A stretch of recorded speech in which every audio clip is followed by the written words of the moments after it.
Waves of insurgent populism are sweeping the West after the unexpected Brexit result and Donald Trump's victory. We will make America strong again. We will make America wealthy again. Have populist politics reached its peak? China has mapped out an action plan for its Belt and Road Initiative. In what ways will China's outlook reshape the landscape of globalization and multilateral economies? Populist sentiment is casting shadows over ongoing projects in the development of the Belt and Road Initiative. How do we deal with potential risks along the route? Many Western observers still view some projects as part of China's geo-economic strategies to overtake US and European influence through non-military means. How should China position itself in a campaign against the populist surges? CGTN anchor Yang Rui is joined by 4 distinguished panelists in today's town hall meeting at Yale Beijing Center. They are Paul Hanley, director of the Carnegie Tsinghua Center for Global Policy; Claire Pearson, chair of the British Chamber of Commerce in China; Xie Tao, professor from Beijing Foreign Studies University; and Wang Huiyao, president of the Center for China and Globalization.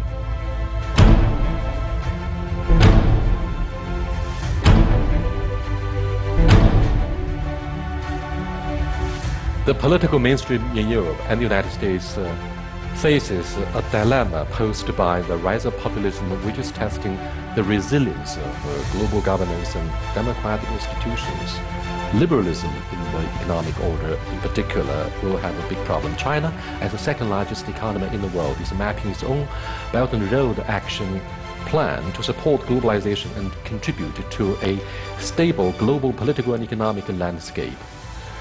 With this in mind, we're going to have a special dialogue edition here in collaboration with the Yale Center Beijing. Welcome to our special program here.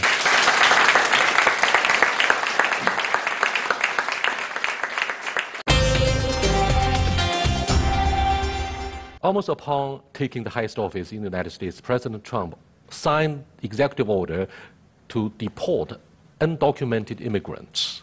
He vowed to erect a wall along the border with Mexico. He ordered retreat from TPP. He wanted to renegotiate terms about NAFTA. And President Duterte of the Philippines wanted to have a war on the streets against the organized crimes without necessarily bring those guys, first of all, to justice through the procedures of law. And above all, people in the United Kingdom decided to leave the European Union through a referendum. Now all these things, if you put them into one perspective, it's the issue of populism. So what's wrong with the global governance? Is it a strong indication about deglobalization? And what will be the solution? We are here to discuss a solution, if not a Chinese solution, to the alleged deglobalization campaign that thrives at this moment of crisis. So we start with Claire. Great. Well, I don't think this deglobalization is accidental. I think it's highly orchestrated. And I think there are certain people behind this movement who we could expose today. I think if you're Donald Trump, or if you're the president of the Philippines, it is a lot easier to find some little seed of doubt or disdain in your voting population and to magnify that with the help of psychological massaging means online, by using data analytic companies to find out what you like on WeChat, what you tick on Facebook, and to engineer anti-globalization in the face of China's OBOR. Dr. Xie Tao, do you believe we are mercilessly held hostage by the tide of populism at this moment? Well, there are 2 types of populism, So what we are seeing in Europe and the United States, for example, what I would call reactionary populism, that is ethnocentric, xenophobic populism. Populism that's targeting foreigners, immigrants and others, And then you look at Duterte and other countries, you are seeing what I would call this leftist, radical populism, where they kind of claim that they are trying to achieve better social justice for the ordinary people. Now, regardless where you are, Europe or Asia or United States, I think, populism really boils down to the question, what kind of people you are representing or you claim that you are representing. Now, this is a question that neither Donald Trump or Le Pen or Duterte can answer really very happily, to the ordinary people. They actually cannot tell you who am I representing as a populist. Paul, do you believe the campaign success of Emmanuel Macron in the French election delivers a powerful message to populists in continental Europe, and they started to say no to populism? Do you think this is a French solution, or do you think this is rather a global solution to what we have at this moment? Ultimately, I think populism is allowed to flourish if a large segment of the population feels its needs are not being addressed. In the United States of America, for a host of reasons, we can argue why, but a large swath of Americans felt that their needs were not being addressed. Labor and wages stayed stagnant. They saw other elements of society, whether it was bankers in New York or whether it was multinational companies or the elite, prospering, but they stayed in the same or were moving backwards. And political leaders were not addressing those challenges. Populist leaders tap into that fear, a little bit what Claire had to say. But I think they are real problems, and I think that they need to be addressed. And if we don't address those problems, then I think the populism problem will get worse. Macron, his victory, headed off a potential disaster to the European Union. But if he is not successful over the next several years of addressing the challenges, that populism movement will continue to rise. And in the next election, you could ultimately see two populist leaders going at it, competing to become president. So it all comes down to, in my mind, political leaders need to address real challenges in society that are there. Do you think we are also a victim and hostage of populism and nationalism here as the biggest developing country and the second biggest economy in the world? Yeah, no, I think that the homegrown nationalism or populism is absolutely there. We see that, and there's many examples because of this. We have such a tricky environment, and also a lot of globalization setbacks. Around the world. But I don't think it's going to really going to change the course. I think the globalization will continue, and as you mentioned, that President Xi has made this famous speech on globalization in Davos. The leadership is clear. They are clear-minded, and they are still, support the globalization and maintain the globalization and reshape the globalization, even reinvigorate the globalization. So that's the key. So, and also, of course, a lot of society, the companies and the elite, and so many people also see the future that globalization is the course for China, because China is one of the biggest beneficiaries of globalization. The political will of the Chinese leadership, on the one hand, public opinion seems to be quite divided if you look at the social media as to whether China is ready to reach out to the rest of the world through Belt and Road Initiative, whether we should base on the market thinking, or it's just rather a political will. Now, you guys have stayed, Paul and Claire, you have stayed in China for a long time. Are you aware of the disputes in our public debates here as to whether China is ready to assume the alleged leadership in the process of reglobalizing the world economy? I think China's got to assume the leadership, because a complete leadership vacuum on globalization. Are we going to get it from Trump and his build a wall? Are we going to get it from Brexit Britain? Davos was an embarrassment if you were from Europe. Because Trump was because Xi Jinping, you see, I mix them up now because America used to lead the free world. Because used to lead the world. Oh, yes. And Obama said they wanted to lead the world for another 100 years. But it was so, really, that's my problem. On that Davos day, I was so embarrassed because Britain was messing around with Brexit, and Xi was giving that speech which echoed what he said at G20 on going out, globalizing. It's just, we have all these big words like globalization. It's basically, are you racist or aren't you? Do you want to mix with the rest of the world on their terms or don't you? Chinese, British, it's not that different. Rich, poor, those are the real divides in society. Britons have good reasons to complain following the Brexit referendum. However, Paul, yeah, we can talk some out about Belt and Road Initiative, but what do you think of the absence of political leaders from most of the Western industrial nations this time around to attend the summit on Belt and Road Initiative in Beijing. Why are most of them absent? Well, let me first come back to a point Claire made. You know, Trump is president now, but I agree with Henry. I'm not sure globalization is gone. President Trump, as I said earlier, will have to solve problems. And as you said early on, he's having problems. You address the things that he's done, but he doesn't have a track record of success. And the way our political system works in the United States, like many other political systems in the world, he could be replaced after 4 years with people who support globalization. He, in fact, in his team, if you look around at his key advisors and cabinet secretaries, they are mostly internationalists that support the global system, that were upset to see the TPP go away, that are upset to see threats of U.S. walking away from climate change. So I think we have to be cautious to equate Trump you know, with the global movement of globalization. I'm not sure it's gone away.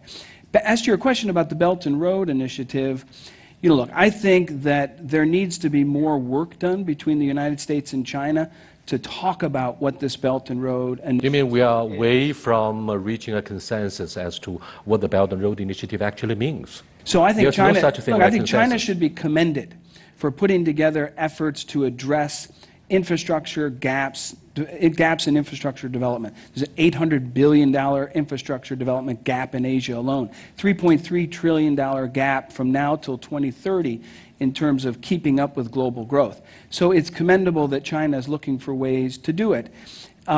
China wants to do it in an inclusive way, and that's commendable, and wants to do it in a way, and this is very important, that doesn't replace or compete with the Bretton Woods system. Now, China has said that this is really an effort for developing countries, and so it's engaged developing countries that need the infrastructure and the economic development. It says it's not really something for developed countries, and as a result, it hasn't really engaged with the United States on the effort. But the United States has a lot to offer. The U.S. has done development, has done infrastructure development, economic assistance.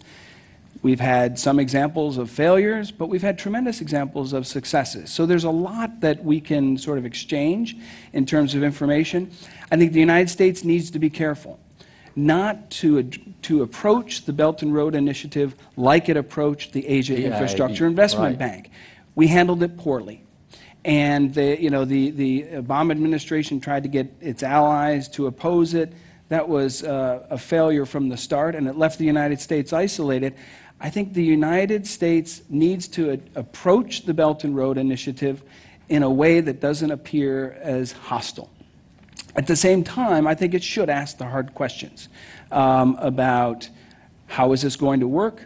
How do American companies get involved? What is the ultimate aim? I think we need to begin to address some concrete questions that the United States is quite unclear about, and maybe the Belt and Road Forum will begin to... Now, not every country could enjoy equal access to dividends of globalization, therefore complaints. So many complaints that constitute the bulk of populism throughout the world. Xie Tao, what do you think should be the major driving force behind the rise of populism?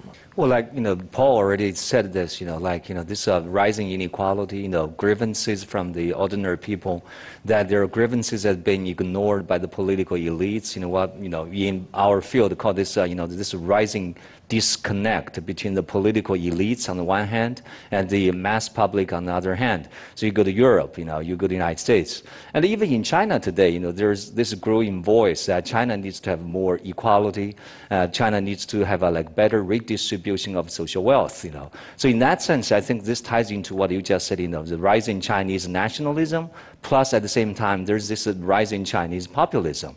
But I would have to kind of argue with you that in China, I would say there's more nationalism, because nationalism is much more other-oriented, towards outside the world, whereas populism is primarily focused on domestic politics, So now most Chinese people have a very favorable view of President Xi Jinping. Why? Because, he's cracking down on corruption, he's pushing China out on the name, of course, right? Yeah. Look at this, the online memes, about President Xi, the East is red again and others, So there's this rising populist sentiments, That's not bad. About this, Davos and others, I agree with Paul. Globalization is not dead. Even though Donald Trump, may signal kind of a temporary setback, a major setback, but then you look at, UK and China and other countries, everybody benefits from globalization. A couple of years back, a guy from IISS, sponsor of the Shangri-La Security Dialogue, came up to me and said, "Look, Ray, this time around, we want to put up a show, a program about the geopolitical concerns of Western countries about your blueprint on Belt and Road Initiative." And they have strong reasons to argue that this is your idea to replace the flawed existing world economic and political order, which is characterized, for example, by the Bretton Woods and the IMF, World Bank, the Yalta framework since the end of the Second World War many years ago. Therefore, they argue reasonably, it's time for China to assume the leadership by overhauling the world order. Is that something that you share? I was in UK just a few weeks ago we visited a number of think tanks and also visited the 48 groups companies. So they actually during the conversation said, okay, you have this grand Belt Road Initiative. What's your budget? How big is the project? How many projects are you going to tender? Can we beat? So they felt this is a China-owned scheme, and we just want to get a piece of action. They don't view this as a joint effort. It's a collective. It's really a group effort. So when we go deeper into the dialogue, so then they say, oh, that's interesting. So if you talk about those one by one road countries, a lot of them are Commonwealth countries. You know the culture. We know the culture of it. Britain has worked on those countries for many years. So what about international engineers? What kind of law system legal system you're going to use? They're all familiar with the British law. And also, what about the architects? What about financing? It's not from the Bank of China. I mean, or AIIB. It's got to have, London is the capital of the financial world. And also, of course, Frankfurt and everywhere. So how can we motivate those people to participate? Let's do an international effort. So that's why, it's important to have a international motivating and excitement. Right, financing vehicles are yet another major issue to raise funds for the construction of infrastructure in developing countries as well as in industrial nations, as you said wisely. Oh, I think they're critical. I mean, this is not about globalization. It's about what you put your finger on. It's about global governance. Yeah, global development. London's made a lot of money out of globalization. It's all about who's over your shoulder when you're signing the contract. Exactly. Yeah. And this is the concern. And Ray, I'm going to tell you a pathetic story. Can I? It's pretty pathetic. So when I was a kid, when I was in a running race, me and my sister were quite good runners, but we only had one pair of spike shoes, right? So she had to run a race really quick, and then we had to swap spike shoes, and I had to run the race, right? But when I got my own spike shoes, I was so happy. What I mean is, Belt and Road is going to be explosive. In fact, it's going to be atomic. That was the word of the Angbang CEO. Because on the happiness trade-off curve, when you get a little bit more money, you get a little bit happier, and then it plateaus. Now, China might be the second biggest GDP in the world, but GDP per capita, 50,000 US, 5,000 China. And the countries that you're including in Belt and Road, Afghanistan, Vietnam, Myanmar, they're all at the 5,000 level. They're still going to get their first pair of own shoes, and they're going to really enjoy it. That level of excitement and that level of creativity and innovation that comes in transitional economies, that's the atomic power that will be unleashed by Belt and Road, and no bombs that any other country... But what about return of China's investment in the infrastructure in those underdeveloped countries, such as Afghanistan and Pakistan, where we also have the issue of terrorism in Peshawar? The Pakistani Taliban might threaten to disrupt. Like Deng Xiaoping said very famously, if you want to get rich, first to build up your roads, right? You talk to Indians, Myanmar, in Chinese, Vietnam, yes. Every time I go outside China and I look at the roads, it takes like in China about 1 hour. It takes India 5 hours. Ghana it's about 6 hours. So you talk to local people get very frustrated. We do need investment. However, this is a very big however.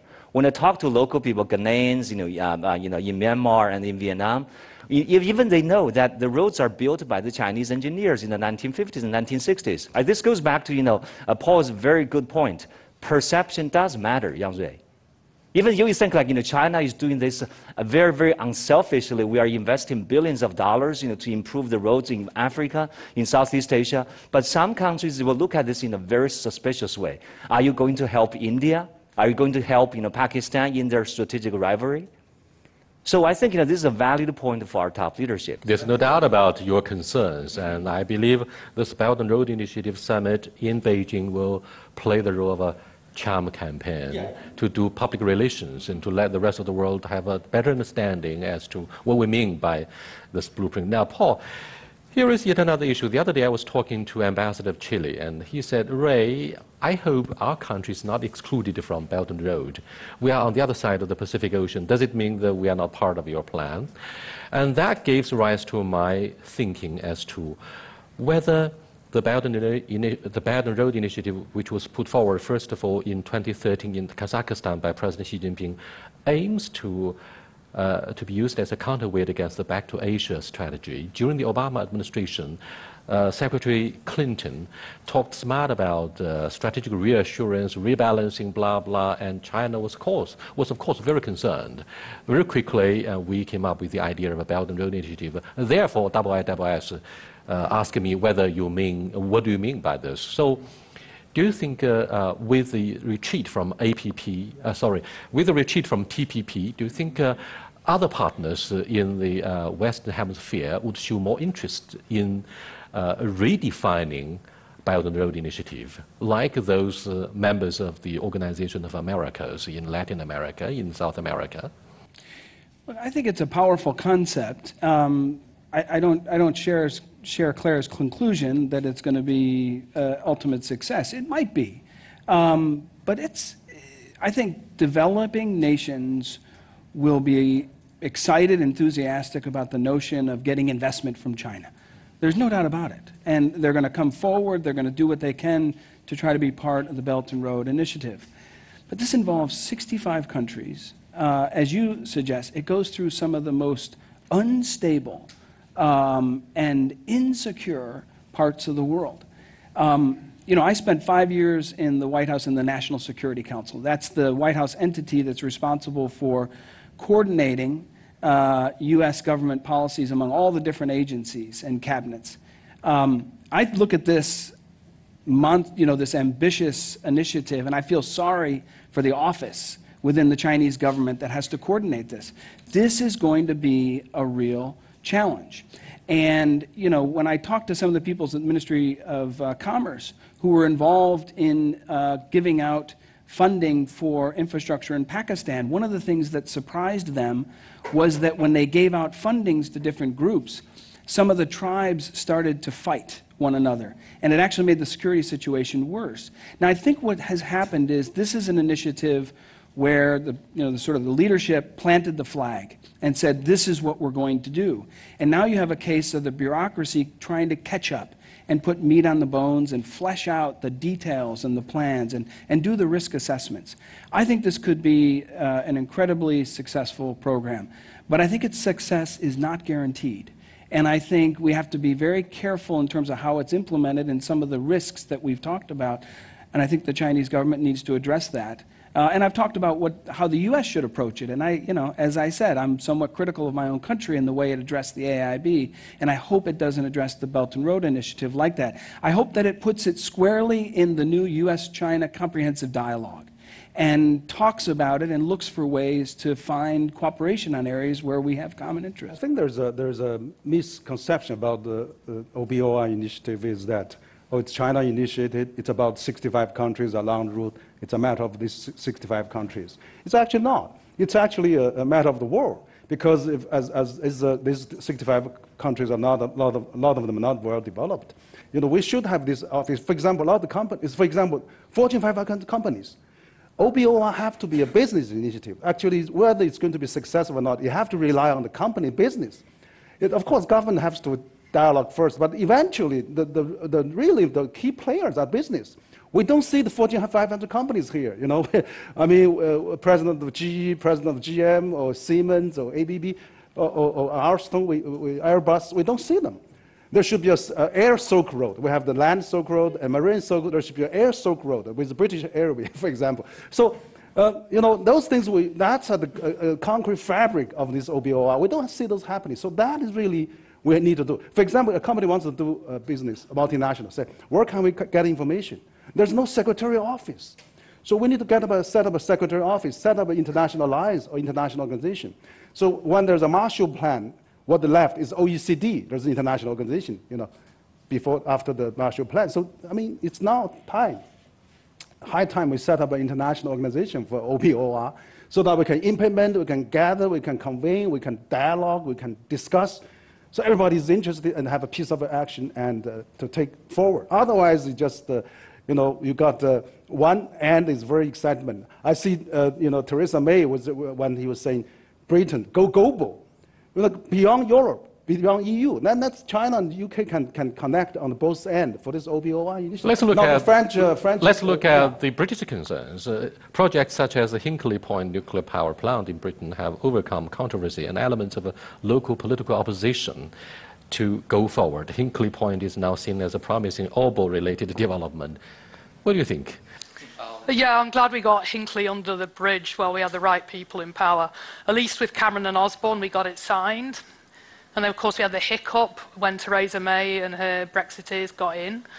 But it is progress. I mean, Ray, I really like what you say about a piece of the action. And then I think there's the inaction of peace. And I was just thinking about what you said. It is challenging what China is trying to achieve. But it's only challenging depending on who's trying to undertake the challenge. Because I was at a conference in Henan 2 weeks ago. It was a globalization conference, 3,800 people, and a UK guy put a risk map on the wall, and he goes, this place is very risky, and this place is not very risky. Of course, guess where was risky? Your mates. So I was, and then the next speaker got up, and she was like a Russian lady, and she went, I disagree with that guy. Because you know what? Your part of the hood might be risky for me, and my part of the hood might be risky for you. It's all about who's walking downtown with you. And this is why OBR is so different. I was in Beijing in 2006, and I open my China Daily, and there's US bombing Ramallah against the UN sanction. Right? They're not preparing for peace. They're getting a piece of the action.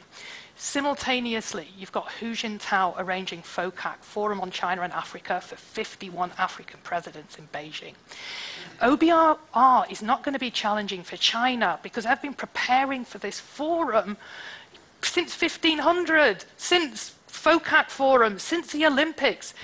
OBOR can only be achieved by a country that has proactively tried to make peace and get a piece of the action by bombing the Middle East for the last 15 years. Okay, Paul, your eyes tell me immediately that you're a guy of geopolitics. Do you think, given the shadow of the Cold War and the game of zero-sum tolerance, China would find it very, very difficult to acquire high-tech firms? The transfer of high technology would still be something that may not be approved by lawmakers in the DC.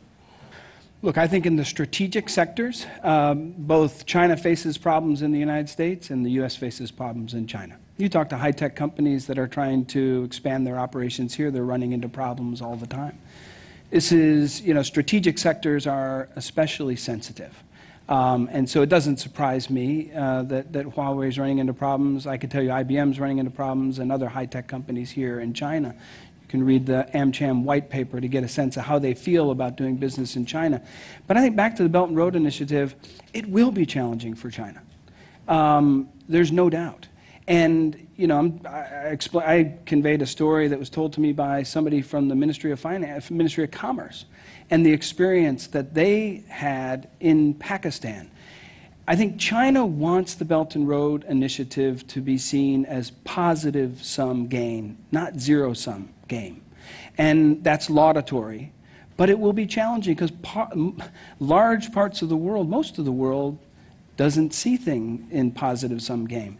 The Middle East. You're talking about the media. The media is always very negative. They give the seamy side of the Middle East is an area where the Belt and Road Initiative is going to go through. I think Chinese economic assistance to one country, whether or not China intends for it to create a problem with another country will look at it in zero-sum games, and then China will have to deal with it. It's the case of what I hear from my Chinese friends tell me all the time about U.S. initiatives around the world. You don't pay enough attention to the unintended consequences. And here I say it's unintended. I'm not saying China is intending to do this. And the reason I say that is because the United States and Britain and the Western world and other developed countries have tried to do economic assistance and infrastructure development. They have a long track record. And as I said, many times we have failed. And why have we failed is because we run into these challenges along the way. Now, we have tremendous successes. I mean, if you look at the U.S., President Bush's effort called PEPFAR, which addressed the issue of AIDS in Africa, we are near, for the first time, an AIDS-free generation in Africa. It started in 2003. It is an extremely, tremendously successful initiative. The United States also addressed the problem of lack of food in Ethiopia. Ethiopia now is at the point where they're exporting food. So we have examples where the United States has had success. We have a lot where we had failure, and that gives us a lot of experience. The current Chinese ambassador to New Delhi said to me, "Look, Ray, I talked to a big crowd of Indian military guys, and he said, we are clearly aware of the disputes concerning the economic corridor passing the disputed area. He says Chinese government is always encouraging this process of rapprochement between these two major powers in South Asia, and we would love to reach out to them as a broker, not as someone who takes side with the Pakistani government." Right, rivalry does occur and could look like omnipresent in the roadmap of Road Initiative in South Asia. Tribal rivalry is another issue. But I've been talking to Pakistani politicians. I was invited by the Ministry of Foreign Affairs to go to that country 6 years ago. I looked at the Gwadar airport, the Gwadar deepwater port. I was impressed by the stark picture. And they were looking for help, assistance. Singaporean company has given it up, and they turned to Chinese for help. So I was protected by a heavy military presence there. I'm just a single, ordinary Chinese journalist. No, you're very famous. I enjoy at the motorcade, militiamen, regular army, each took side of the road, and I was very, very well protected. I lived in the barracks of the Marines. So the Pakistani government is clearly aware of the importance of ensuring security for the Chinese But personnel. exactly what you just described about your personal security shows that can ordinary commercial companies afford the costs of providing such heavy security? This is their national political will. It's not just about the security of Chinese journalists. It's about what it means for the future of the Pakistani economy through the construction of the economic corridor. It's the use of their national resources to protect the Chinese personnel. Otherwise, why do we have to go there if our security cannot be guaranteed? To be honest, Yang Rui, I'm going to give you my feminist view. From the perspective of a woman, the real enemy isn't the bloke with the gun. The real enemy is the amoeba that gives your kid the diarrhea so they die before getting to the doctor. And the political will, it's not going to be from the CEOs who need to be protected and the fat officials who are just taking a cut of the dam. It is going to be from the grassroots people. Because I have always lived in countries where we're being developed. I was always like a village girl, and my family have always lived in villages in south of the equator, and they run the hospitals which don't make any money, and we see what people die of. They die of ringworm, they die of diarrhea, they die of preventable diseases. Most aid programs by most NGOs are fiddling while Rome burns. Your railways could get people to hospital in time, and whether they're CEOs or fat officials who get shot by Al-Qaeda, who cares?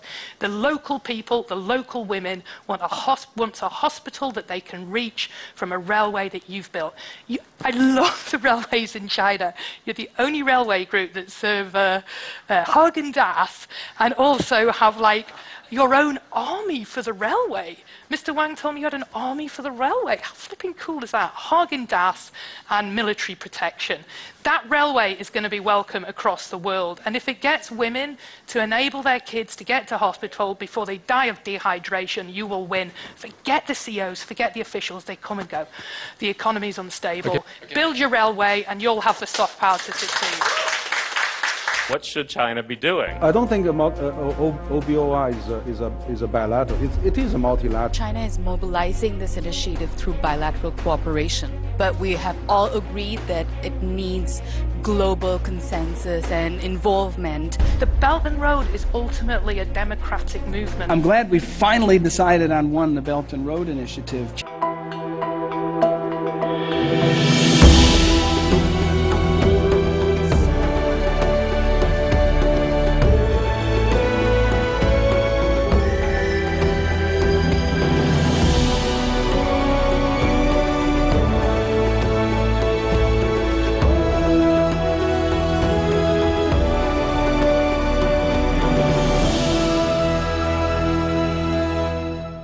Next, I'm going to take questions from the audience here. They have tons of questions about the very, very controversial issues concerning the feasibility of the OBO plan. Let me take one question from the lady behind.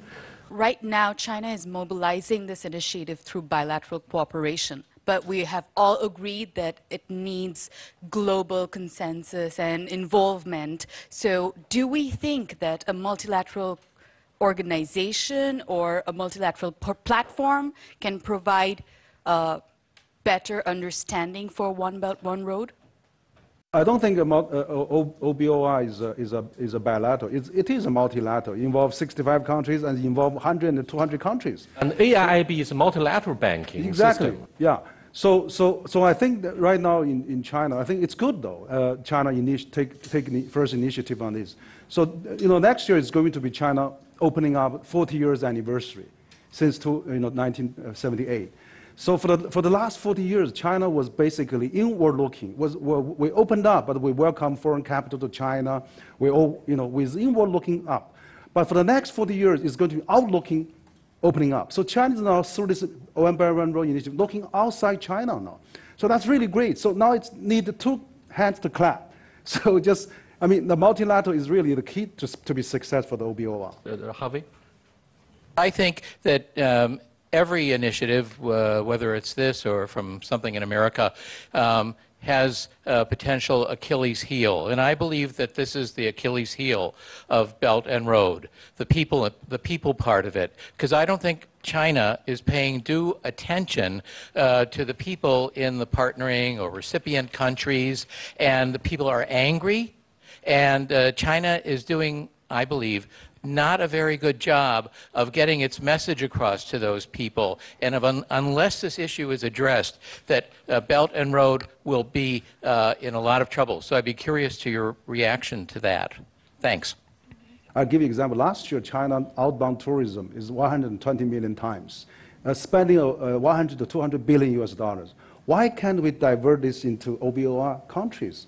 So that we send them the money, just like when we have a tight relation with other countries. We can, when we open the gate of tourism, so the money will comes in. So that would be welcome. So that gives give the support to the local infrastructure, hotels, so that will really benefit local people. So send them the benefit first, before we really taking on the big project. So that can be one way to solve that. The question I have is, if people outside of China really don't know about this, if they're not seeing it in their media, television, print, internet, what should China be doing? I mean, it's not that there's a negative impression other than in India, it's that there's no impression. So I was wondering what you would recommend the government of China to do, or people who are pushing the initiative. One thing that PRC could do, I would say it's public relations China. It's got to really shift gears, PRC. People's Republic is quite hip because bottom of the pyramid economics are hot. If you're LinkedIn, if you're Google, if you're WeChat, if you're Mobike, if you're OFO, you got members. The Belt and Road is ultimately a democratic movement because 80% of the world needs a train. It hasn't got a Mercedes. So you could have it as the People's Republic, just drop the C. Global doesn't aim to be charity. It got to be based on practical terms in a mutually beneficial way, of course. Any other questions, please? Oh, this gentleman, yes. Yes. Hi, my name is Brian Michael Galvin from Beijing Review. This question is mostly for Mr. Paul Henley. You said before that the Belt and Road doesn't want to replace or compete with the Bretton Woods system. But China's formation of an alternative financial system, such as the Belt and Road and the AIIB, has similarities to the Bretton Woods institutions, similarities which may grow over time, and not just with China, but also with other developing countries, given them a chance, right? How will this affect Bretton Woods institutions' power and the geopolitical status quo? Thank you. Well, just to be clear, I was stating what the Chinese government has stated in terms of its intention, and it says that it is not intending to replace or compete with the Bretton Woods system. And I think that's the right approach. That's my view, is it's the right approach. China talks about wanting to modify or integrate into or reform areas where, you know, China wants to have more influence. And so again, I think that is the right approach. But I think all of these questions are coming back to something that I think Henry said, which is really, really smart. And I think it ties into something I said earlier on, which is I think China has a strategy to engage these developing nations because that's where the development and the infrastructure is going to go. But I don't think that there's a proactive enough and positive enough strategy to engage developed nations, including the United States and Europe. And I think that's why you're seeing, you know, that people don't know about it. You know, when I talk to my friends in the United States, most of them have no idea what I'm talking about. Now, that's partly because the name has changed several times along the way. I'm glad we finally decided on one, the Belt and Road Initiative. But I think I think China is cautious to do this. But I think that they will find that they'll have real dividends if they start to engage proactively and they figure out a way, and this is what Henry said, which I think is really smart, to get other countries, not just developed nations, but developing nations, but developed nations too, get their skin in the game. Well, with that, we come to the end of this conclusion. I thank you for your participation. Now, China has started its Belt and Road Action Plan to build multilateral economic and financial institutions, and co-prosperity as well as being inclusive have become the catchphrases in our vocabulary in building the Belt and Road Initiative. Whether this will help address the issue of populism largely depends on global support, I'm afraid. I thank you everybody for attending this dialogue special in collaboration with the Yale Center Beijing. I'll see you next time. Goodbye.